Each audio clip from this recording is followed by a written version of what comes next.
ஏய் வாசனை பா. ம்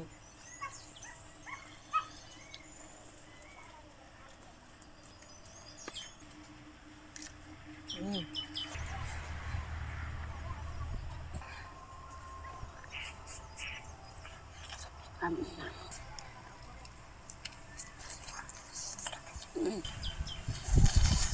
அப்படியே பூ போல போட்டுருக்க அப்படியே.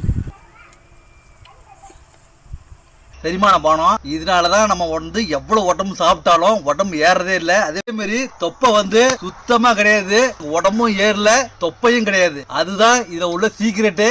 எலுமிச்சை சாறு, பூண்டு சாறு, இஞ்சி சாறு, ஆப்பிள் வினிகரு, தேனு, இது 5ம் போட்டுதான் அது நல்லா கொதிக்க வச்சு யூஸ் பண்ணீங்க. எவ்வளவு வேணாலும் என்ன பிரியாணில இருந்து வெஜ்ஜி நான்வெஜ்ஜி ஃபுல் மீல் என்ன வேணாலும் சாப்பிடலாம்.